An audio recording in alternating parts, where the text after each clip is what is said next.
Now, an emergency warning has also been issued for the Clear Range bushfire in New South Wales. It is adjoining the Orroral Valley fire in the ACT.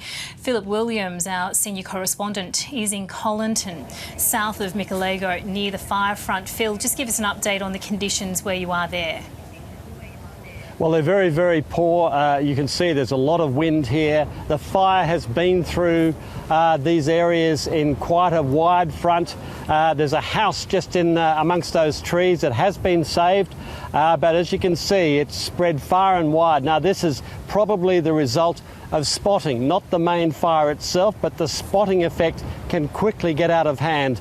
And we've seen fronts several kilometres wide, and we've spoken to people who thought they were going to die, thought they were at risk of dying, and had to abandon their house just in time. So it's some really harrowing stories here. We don't know about property damage, the extent of property damage, but clearly you can see what's happened here, and it's just too much for the RFS to control. There are too many spot fires. We've seen numerous spot fires. We've even been at somebody's place and a spot fire has suddenly developed. So that's the level of danger, of challenge for the firefighters, and of course for the property owners themselves, those that have chosen to stay. So, Phil, obviously the fight is on there. We've also heard that those spot fires may be travelling as far as 10 kilometres ahead of the main fire front. And there is concern that we might see some of these major fires also joining up. What's the sense there of that potentially happening?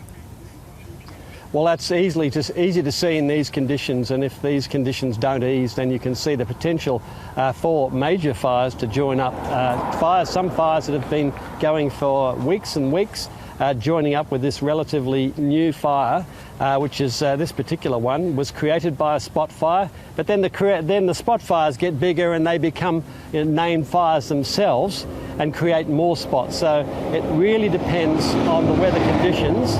And well, you can see there's a steady stream of RFS people coming up and down this highway, doing their very best to control these fires as they can. But they are many kilometres that way, kilometres behind here, and going back towards Michelago as well. So it has been, unfortunately, the sort of day that we were warned about, and of course it's not over yet. No, indeed, as you say, not over yet. We did hear that temperatures are expected to continue around 41 degrees at least across the ACT until 8 o'clock tonight, and not dip below 26 degrees. So what is the understanding of how that may affect the efforts there overnight and into tomorrow?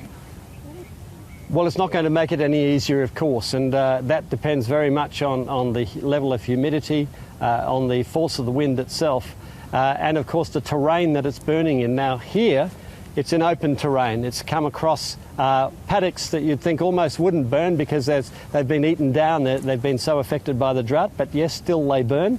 And then those particular fires can then link through to other areas of bush, create more spotting, and so on and so on. So it is that chain effect that can be so devastating. We are hopeful, of course, that these spot fires can be contained, but it's a very big ask because there are so many of them, and there are only so many tankers and willing firefighters, and they are willing, they're desperate to try and save their communities and save the farms, but we've seen a number of fires that simply aren't attended at the moment because there aren't enough people to go around. It is a massive effort underway there. Our senior correspondent Philip Williams reporting from Colinton in New South Wales.